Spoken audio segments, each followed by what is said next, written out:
I guess, page 19. So we explained in the previous chapters, in the previous lessons, that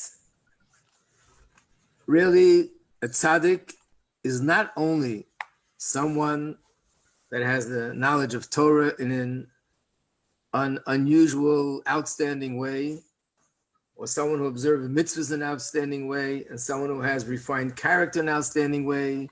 But beyond all that, in addition to all that, the true definition of a real tzaddik is someone that is so refined that the presence of Hashem dwells upon him. And that explains why the reverence for a tzaddik is of the same nature as the reverence of Shemayim, of heaven. Because the reverence for the tzaddik is not just because he's such an amazing person, he's such a brilliant person, but it's because he's a godly person. He has the presence of Hashem manifesting through him. Nevertheless, still want to explain another part. We mentioned in the beginning that even though in all circles, there's always someone there, all sort of different branches of Torah, observant Judaism, that people recognize individuals as the greatest person in their circles, in their community, or around the world. They use different names. They won't use the word, the Rebbe, that's a Chassidic term. So they'll use the term a Gadol, Rosh Hashiva, a great Rav, different terms that are used, but the idea is the same. But we don't find that their life is so involved with this great person, the way Chassidim, their lives are so involved and bound up with the Rebbe. A Chassid's relation with the Rebbe is somehow all-encompassing. As I mentioned last time, constantly writing to the Rebbe, constantly looking to hear every week and every other day what happened in the Rebbe's courtyard. Did the Rebbe say something new? Did the Rebbe spoke? The Chassid wants to know what it was about and what the Rebbe said.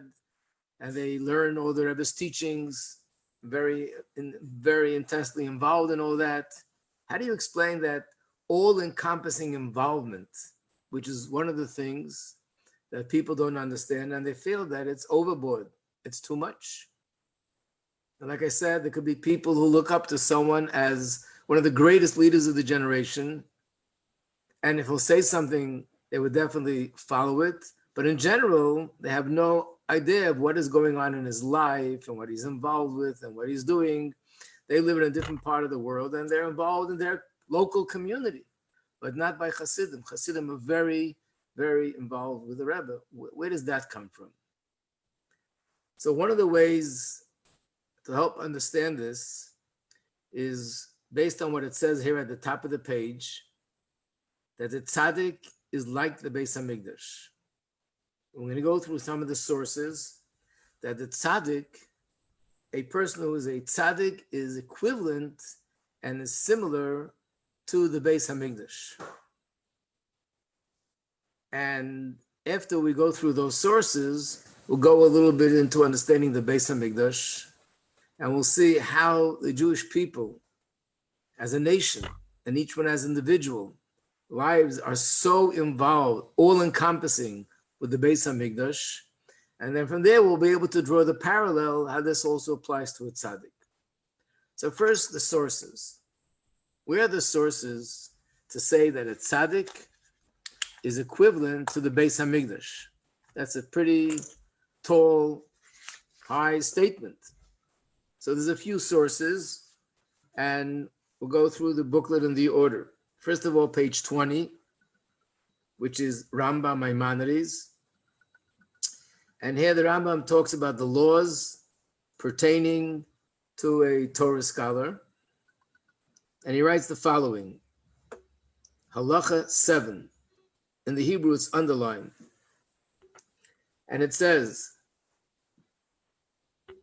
Chayiv Adam lahagbil pnei Rabbi beregel. A person is obligated to visit his teacher during the festivals. What is the source of this halacha? If you look in the notes, you'll see it's based on the fact that there's a mitzvah to visit the Beis Hamikdash during the festivals, meaning Pesach, Shavuos, and Sukkot, the three major festivals of the year. One of the mitzvahs are that every man should visit the Beis Hamikdash. And therefore, in a similar way, we should visit our Rebbe. So we see from this that a person's Rebbe is compared to an equivalent to the Beis Hamikdash. That's one source. Another source is page 21.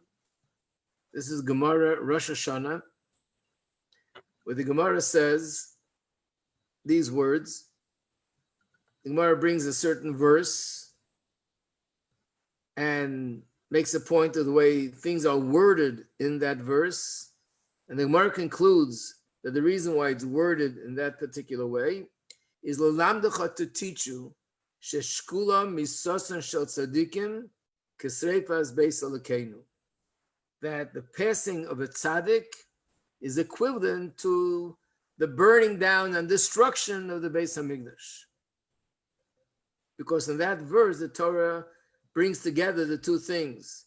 A tzaddik by the name of Gedaliah ben Achikam died, was killed, and brings that close to and compares it to the destruction and the burning of the Beis Hamikdash. So it's understood, if the destruction of the Beis Hamikdash and the passing of a tzaddik is one and the same thing, then obviously the life of a tzaddik and the operation and the performance of avodah, of serving Hashem in the Beis Hamikdash, are also two things that are parallel to each other. So here clearly it says that tzaddikim are compared to the Beis Hamikdash. We'll go to another source. This is Gemara Baba Basra, the next page, 22. Well, the Gemara tells a story about a king, that this king was more of a dictator than a regular king. He wasn't, according to Jewish law, he wasn't allowed to be king. And because the rabbis challenged him, because according to halacha, he wasn't allowed to be king, unfortunately, he brutally killed all those rabbis. It was one of the sages that he didn't kill because he was related to his wife. And instead of killing him, he blinded him. One day, this king, which his name was Hordus, he started to feel feelings of remorse of what he did, that he murdered all the sages. He came to visit this rabbi, Bava ben Buta. He didn't identify himself. He pretended he was just an ordinary person, or maybe he pretended he was a minister or something, but definitely had no way of knowing that he's the king. And he came to him and he said, look at what this person did, meaning what Hordus did. Such a terrible thing. And therefore, let me ask you a question. What do you think should happen to this person? So he says, what do you want me to do? So he says, I want you to curse him, being that he's a great sage. And the words that come out of his mouth are very powerful, which would mean both in the positive and the negative. If he gives someone a blessing, is very powerful.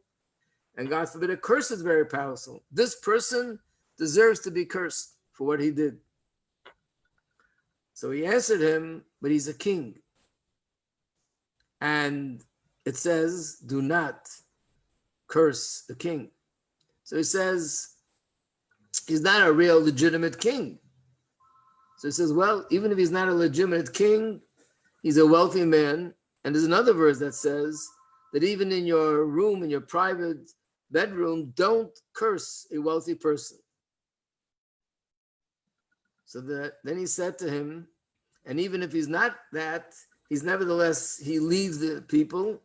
And there's a pasuk that says, don't curse someone who is a leader. And again, the person argued, but listen, that's only if that leader follows the right path. But someone who violates Torah, he doesn't deserve that protection, that he's not allowed to be cursed. And he finally said to him, Don't be afraid of me. There's nobody here except for me. And there's no way this will ever get out. So he wrote a quote to him where it says, be careful with what you say, because sometimes a bird can bring your words to the place where you don't want it to get there. In other words, I'm not going to say anything against this king, not curse him, because you don't know, it might reach him. After all this effort, trying to get him to curse the king, and he did everything with great wisdom that he didn't do that, finally, he exposed himself. And he said, if I would have known that the sages are so careful and so great, I never would have killed them. What can I do now for tshuva? And he said to him the following, and this is the part that's relevant to our lesson. Being that you extinguish the light of the world, meaning you destroyed the Beis Hamikdash, you destroyed the sages. And it says, Ner mitzvah v'Torah, mitzvahs are like candles, the Torah is light. That means you extinguish the light of the world. So what you need to do is to work on increasing the light of the world, which is by rebuilding and refurbishing the Beis Hamikdash. As it says, V'naharu elav kol hagoyim, that all the world, all the people in the nations in the world will come to the Beis Hamikdash, and the light of the Beis Hamikdash will shine to them. So it means that the Beis Hamikdash is compared to light, and the sages are compared to light. So the tikkun, the way to repair the damage you've done, that you killed the sages, by rebuilding the Beis Hamikdash. Meaning there was a Beis Hamikdash, but it was in a poor state. Then he said, some people say, he said the same idea, but in different words. He said, you blinded the eyes of the world. Sages are compared to eyes. How do we know this?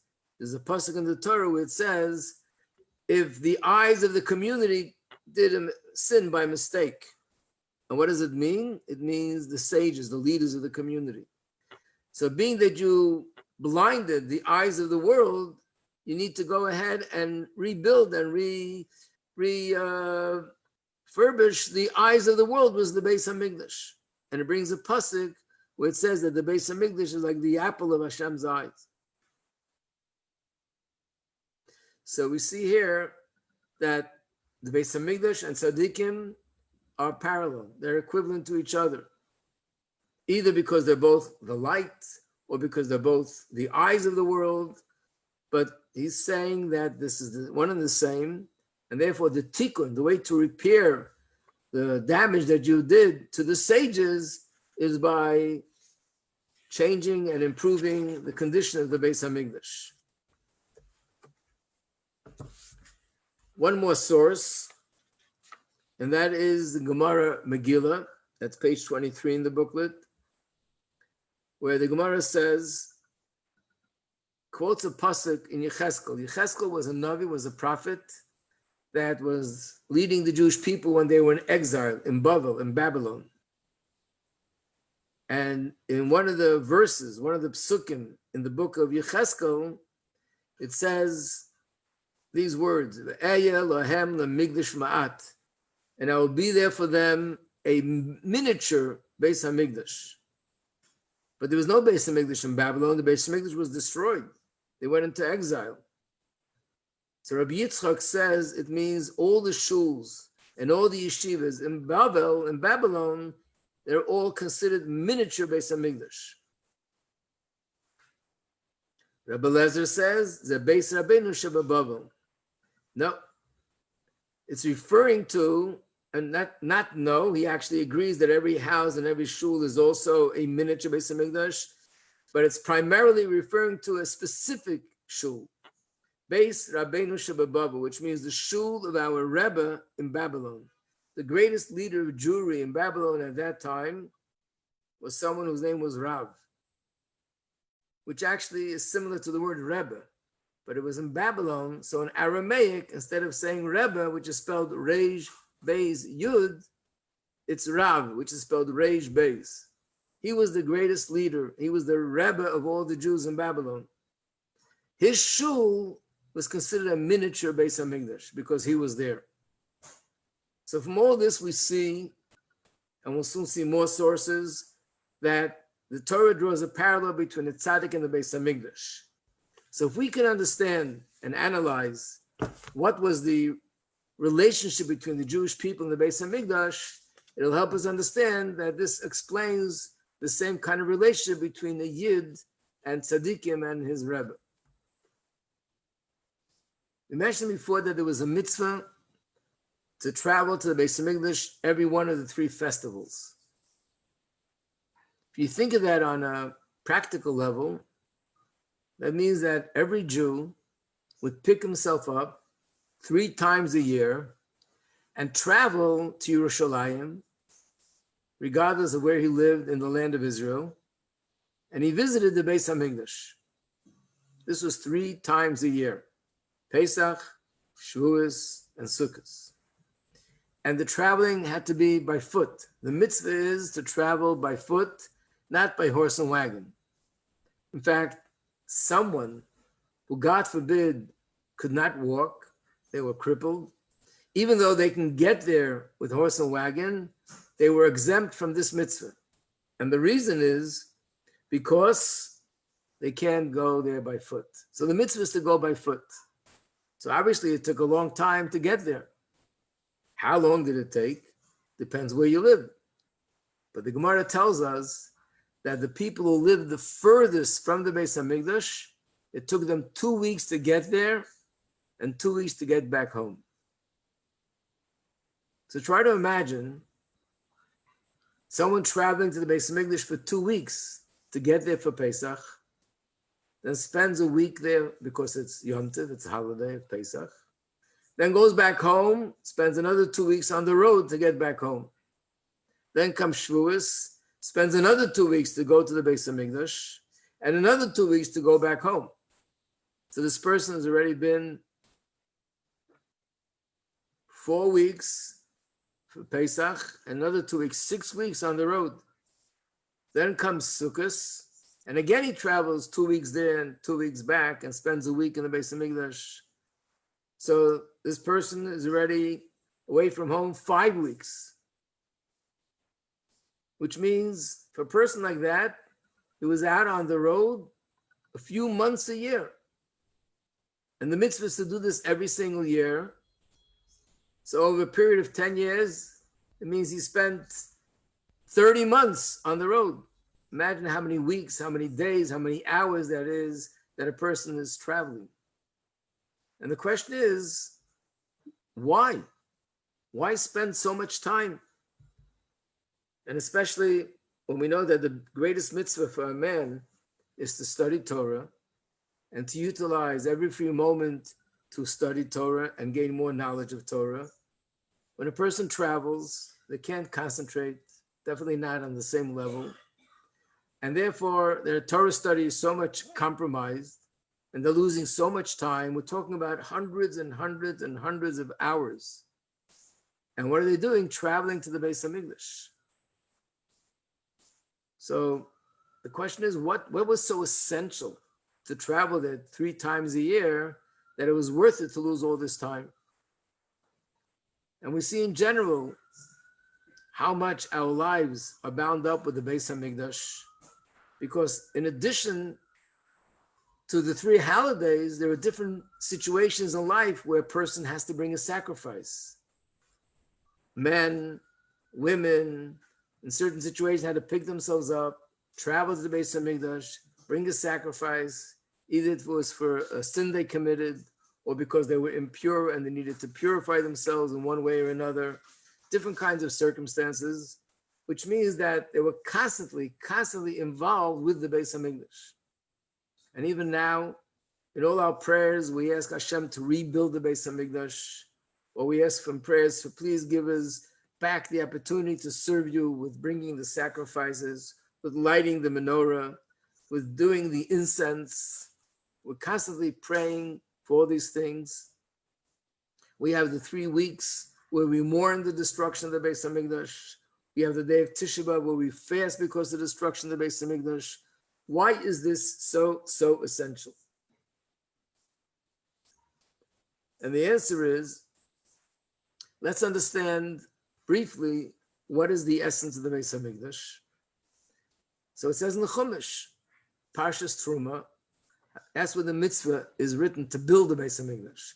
V'asuli Migdash, build a Migdash, a temple for me. V'shachanti b'seichem, I will dwell in it.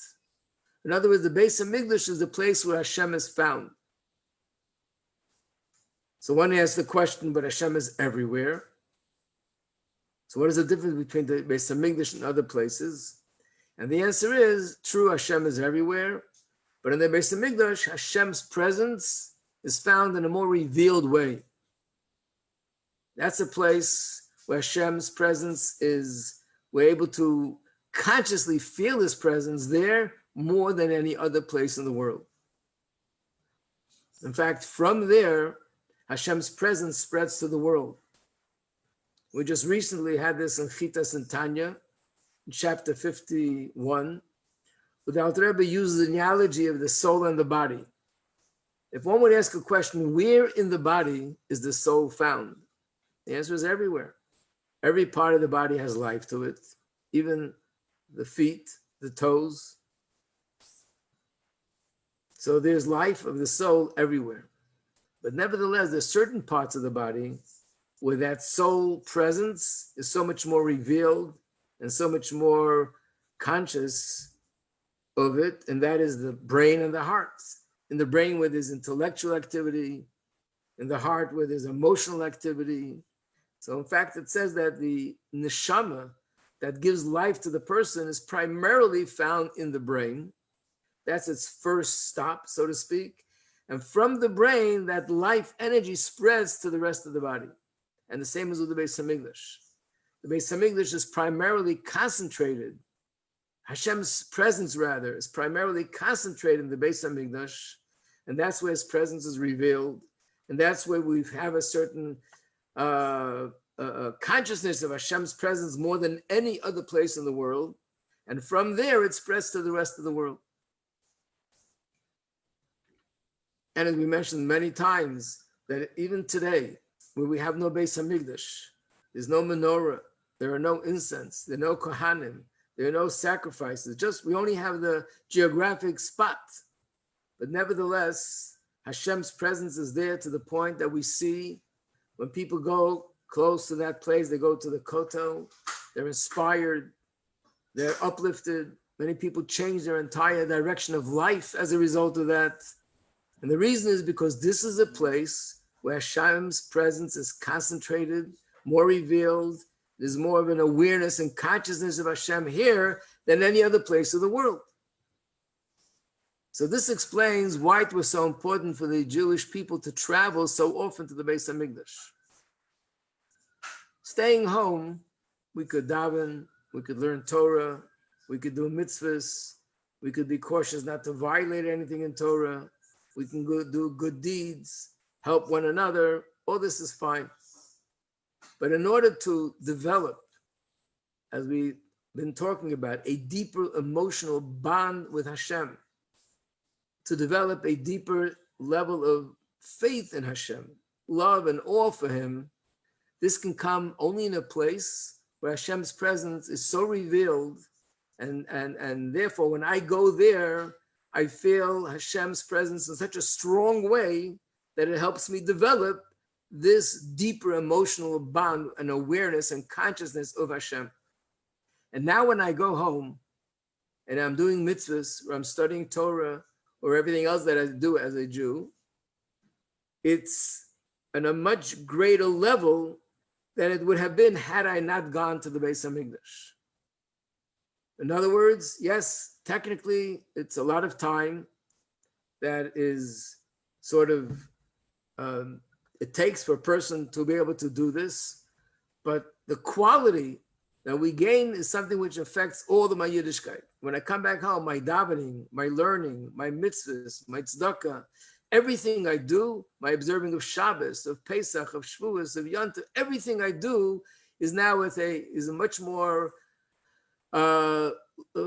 permeated with much more love for Hashem and awe of Hashem, and it's on a deeper level than it would ever have been without going to the Beis Hamikdash. So that means that the Beis Hamikdash is the place, like the brain and the heart. This is the source of spiritual life for all Jews who live all over the world. And that's why we so much mourn the Beis Hamikdash, even though one might say, okay, there's no Beis Hamikdash, but we have everything else. And the answer is no. Everything else, the quality of it, doesn't compare to what it would have been had there been a Beis Hamikdash. It's like a shell compared to the way life was when we had a Beis Hamikdash, that it was filled with spiritual power and spiritual energy, spiritual feelings of love and bond with Hashem, that we can't have that without the Beis Hamikdash. It's like a person, God forbid, that's not conscious, they're alive, but being that the person is unconscious, so therefore, if God forbid there was something that happened to the brain, damage, they're unconscious. And therefore it affects all the organs in the body. And that's what Golus is. There's no Beis Hamikdash. Means God's presence is now in the world, but it's unconscious. It's not in a conscious way. And it affects every aspect of our Yiddishkeit. So when we say that the tzaddik is like the Beis Hamikdash, that's what it means. In fact, there are three things that fall in the same category. There's a sefer called Sefer Yetzirah. It's a book of Kabbalah. I think it's come up in this classes more than once, where it's a book of Kabbalah that was written, and there are different opinions who the author was. One opinion is Rabbi Akiva, one opinion is that was Avram Avinu, Adam Arishon, but it's definitely an authentic book of Kabbalah. And it says that the world was created in a way which makes it three-dimensional. What are the three dimensions? Time, space, and life. Hashem created the world in a way that whatever exists in the realm of space, something parallel to that exists in the realm of time. And something parallel to that exists in the realm of life. So that means if in the realm of space, there's one place in the world, which is Yerushalayim, and the Beis Hamikdash, which is the source of spiritual life and spiritual light to the whole world. That's the source that generates this spiritual awareness. The same thing is in the realm of time.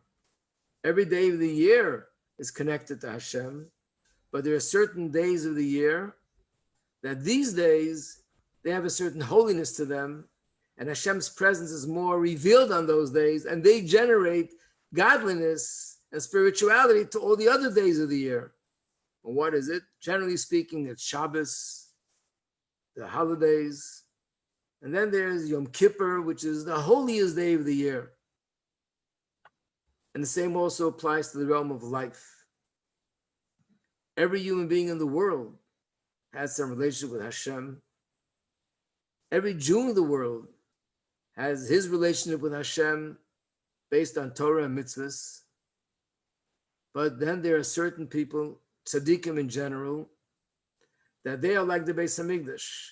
These are people that Hashem's presence is so much revealed within them and so much concentrated on them that not only are they filled with godliness and holiness, but they generate an awareness of godliness and holiness to the entire world. And the fact that there could be a Jew in this city, in that city, anywhere in the world, and he feels emotionally connected to Hashem, that strength and that inspiration comes from the tzaddikim. They inspire everyone else in the world, just like the Beis Hamikdash would bring that inspiration to every Jew in the world.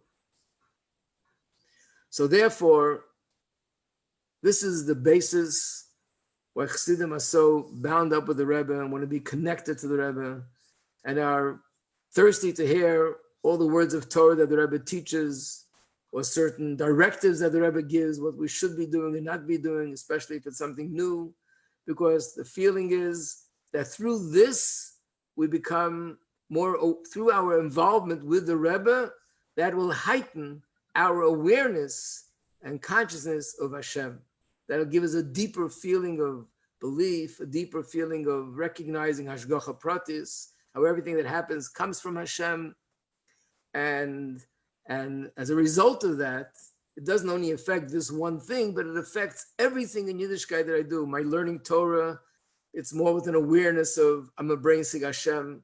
When I observe mitzvahs, there's more of an awareness that through these mitzvahs, I'm binding myself with Hashem, and the same is with everything else.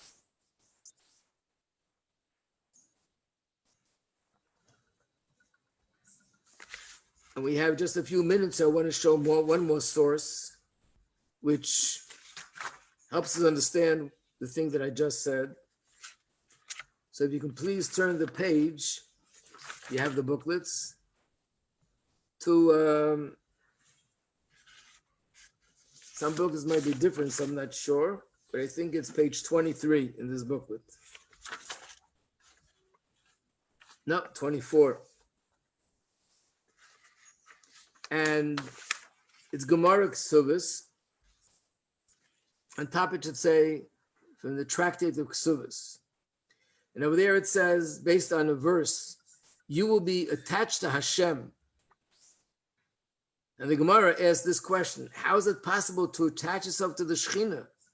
It says that God is compared to a fire. And just like a person can't attach himself to a fire, we can't attach ourselves to Hashem. Of course, it's a metaphor, but nevertheless, in a metaphor, things have to sort of be similar. And the answer is, whoever marries off his daughter to a Torah scholar, does business to benefit a Torah scholar, does anything to benefit a Torah scholar, that person, the Torah considers it as if he's attached himself to the Shekhinah. So we see that by attaching ourselves to a tzaddik, the Torah says, I considered it as, by doing this, you're attaching yourself to the Shekhinah. And then the Gemara brings another verse. You should love Hashem, and attach yourself to him. Again, is it possible to attach yourself to the Shekhinah? And the answer is, whoever attaches himself to a tzaddik, it's as if he's attaching himself to the Shekhinah. And this is something which is actually brought down in Rashi and Chumash. Even someone who never studied Gemara would find this in the Chumash. And that's on page 23a, where Rashi, in Chumash Devarim, chapter 11, and it's Pasuk 22, and it says, you should follow in his ways, and the last word in that verse is, and attach yourself to him. If you look in Rashi, Rashi says, is it then possible to attach yourself to him? But Hashem is compared to a fire. And the answer is, attach yourself to the Torah scholars, and I will consider it as if you're attaching yourself to Hashem himself. And we actually see something even more amazing here. Not only does it say clearly that it's a positive thing to attach yourself to a tzaddik, but here it seems the implication is that you can't even attach yourself to Hashem properly unless you attach yourself to a tzaddik. In other words, Hashem is infinite, and therefore, just like you can't grasp a fire, we can't really attach ourselves to Hashem.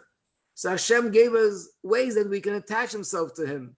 We can attach ourselves to him through Torah study. We can attach ourselves to him through observance of mitzvahs. We can attach ourselves to him by going to the Beis HaMikdash. And we can attach ourselves to him by attaching ourselves to tzaddikim. In other words, by being attached to people or to places where godliness is revealed in them, that helps us being attached to Hashem himself in a more revealed way.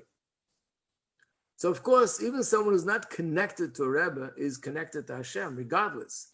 But what we're referring to is that that connection should be with a heightened awareness and a heightened consciousness, and the kind of attachment that will transform me internally with a greater feeling of love and awe for Hashem. That comes, in those days, it was by going to the Beis HaMikdash, where godliness is revealed. And now it's by traveling to a Rebbe and attaching yourself to a Rebbe, a place and a person where Hashem's presence is revealed within him.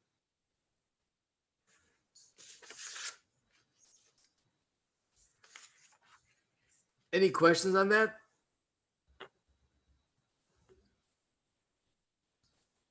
So is it the same now as going to the Ohel? Yes, but attaching ourselves doesn't only mean like physically going somewhere. Just like when we talk about Hashem, attach yourself means studying his Torah, following his directives, which are the mitzvahs, doing the things he told us to do and not to do things he told us not to do. Same as with the tzaddik. To attaching ourselves to a tzaddik, there's certain things that become attached with staples. Some things become attached through scotch tape. Some things become attached by knocking a nail into it. That's a physical, technical connection. Here we're talking about a spiritual connection. So of course, by going to the oil, someone coming to 770, these are the places where the Rebbe is found, but it's primarily through connecting on a deeper level, which is studying the Rebbe's teachings, the Rebbe's sichos, and by following those things that he told us to do, which would be, let's say, like studying Rambam, learning Chitas, spreading Yiddishkeit, teaching Torah to other Jews, and not doing the things he told us not to do. So all these things bring the connection in a deeper way, in a true way.